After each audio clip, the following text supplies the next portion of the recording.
Alright, welcome back to a new Warcraft Rumble video. Today we're going to be taking a look at the best PvP talents for the Undead faction. I'll be ranking the talents 3rd through 1st in order to see which talent is the most useful. A reminder that these are all just my own opinion and your opinion may vary based on your own experience. With that out of the way, don't forget to like, comment, and subscribe and enjoy the video.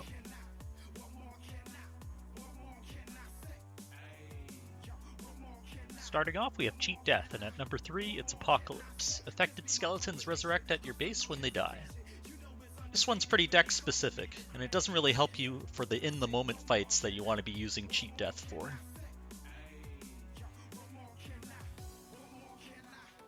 Number 2, we have Seal Fate. Affected minis gain Bloodlust, but die at the end of the effect.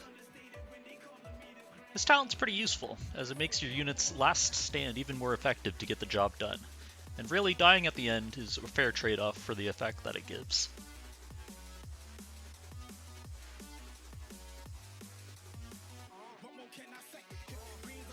At number 1, we have Vampirism. Affected minis are healed when dealing damage.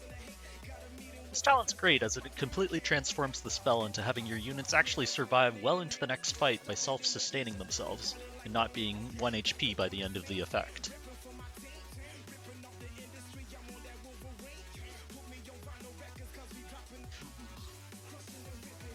For Abomination's number 3, we have Fresh Meat. After hooking a target, deal double damage on the next attack. This talent I feel isn't really needed, as when the Abomination hooks a backline unit, it's usually able to destroy it quite easily due to them having low HP. At number 2, we have Noxious Presence. Poison nearby enemies every 3 seconds. Since the Abomination has so much HP, you're usually able to get many applications out of this on your enemies, making it a worthwhile talent to run. At number 1, we have Cannonball. On deploy and at 50% HP, stun nearby enemies for 5 seconds. This talent is great as a 5-second AoE stun provides so much value in the middle of a fight, allowing your Abomination to freely cleave down your enemies. Banshee's number 3, we have Unholy Frenzy. Possessed targets gain Bloodlust for 10 seconds. Unholy Frenzy is definitely not a bad talent, as it allows your new unit to rush down the enemy backline right away as soon as they're possessed.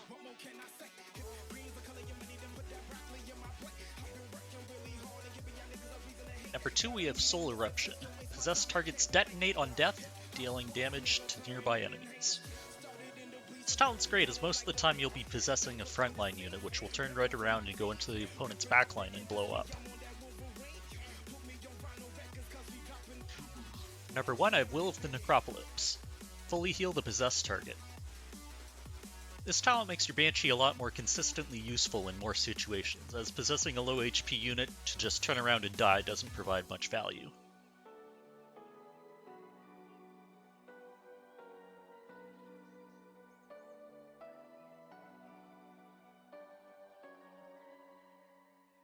Next, for Gargoyles number 3, we have Obsidian Statue. On death, summon a statue with taunt, lasts until destroyed. This one's not a bad talent, it just means you have to be willing to back up your Gargoyle with backline troops in order to make use of it. Number 2, we have Aerial Superiority. Incoming damage from flying minis is reduced by 50%. This talent really limits your opponent's options on how to deal with their Gargoyle and forces them to rethink their entire deck strategy against you. Number 1, we have Wing Buffet. Increase movement speed by 33%. This talent makes up for the Gargoyle's biggest weakness, which is its slow movement speed. Getting to your target faster, especially with how much damage the Gargoyle can output, really makes it a lot more consistent.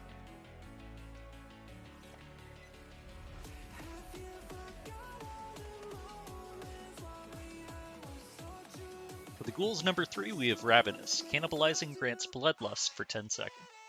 This one feels the most low impact of the 3, as it doesn't make it a better frontline tank like Bone Shield does, and it doesn't have the consistent damage boost without cannibalizing like Taste for Blood does. Number 2, we have Bone Shield. Cannibalizing grants Armored for 10 seconds. This talent helps your Ghoul become a better frontliner, and since the Ghoul will be full HP after cannibalizing, it makes a pretty good tank.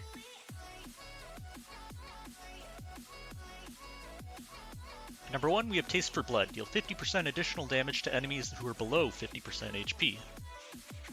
This talent is just a consistent DPS increase for your Ghoul, and it doesn't have the requirement of having to cannibalize first.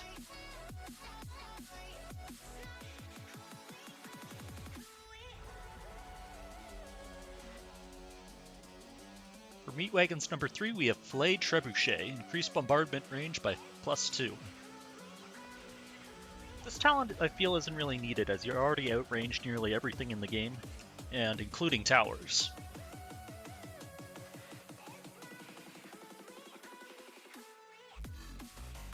For number 2, we have Greased Gears, Gain Fury. This talent's pretty good by transforming your Meat Wagon into a real DPS threat that has to be answered right away.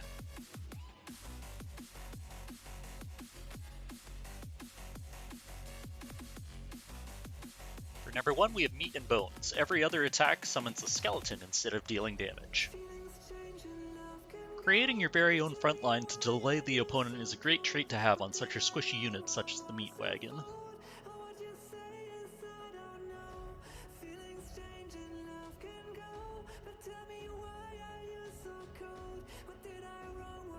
Necromancer's number 3, we have Jeweled Skulls. Summon skeletal mages instead of skeletons. This talent I feel to be the lowest impact of the three, and takes away from the Necromancer's identity of having a melee frontline in order to tank for him.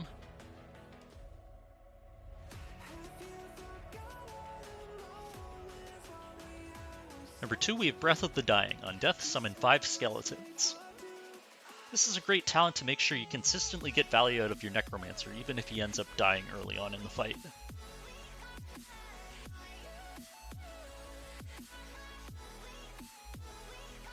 Number 1, we have Cult of the Damned. On kill, summon a skeleton. This talent allows your Necromancer to snowball out of control and create a huge army to frontline for him, keeping your Necromancer nice and safe in the back.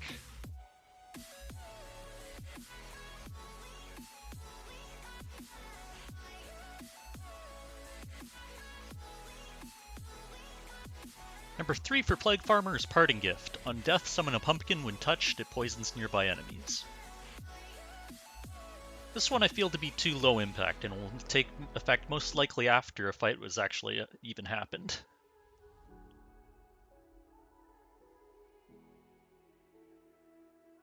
Number 2, we have Virulence. On kill, poison nearby enemies near the target.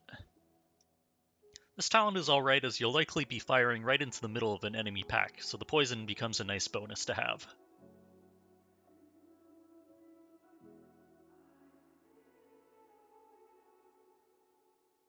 Number 1, we have Splashing Pumpkins. Increase range by +1 and double the splash area. Splashing Pumpkins really increases the effectiveness of your Plague Farmer he has at doing his job, so it's a great talent to have.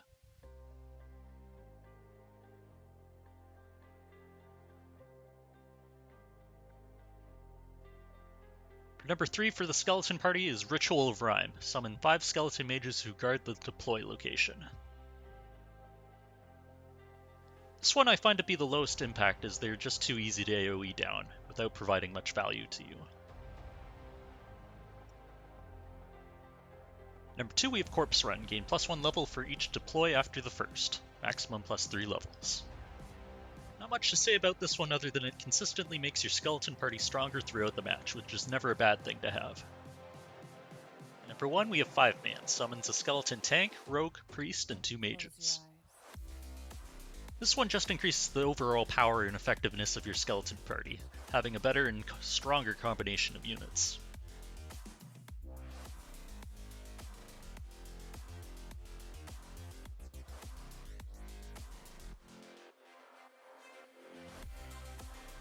Finally, for skeletons, we have number 3, Cackle, Gain Taunt. I feel this talent isn't really needed, as being an unbound troop means you can often position your skeletons into tanking for your units without the need for taunt.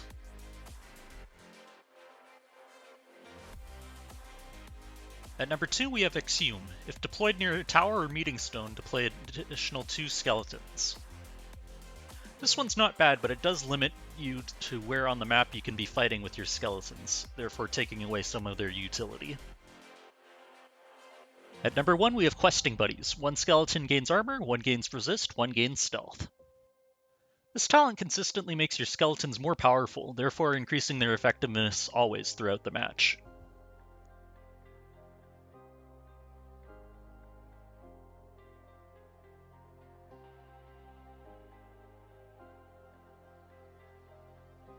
And alright, that's the end of the Undead units. If you're looking for Undead leaders, I'll be having a video coming out soon focusing on the leaders of each faction, so stay tuned.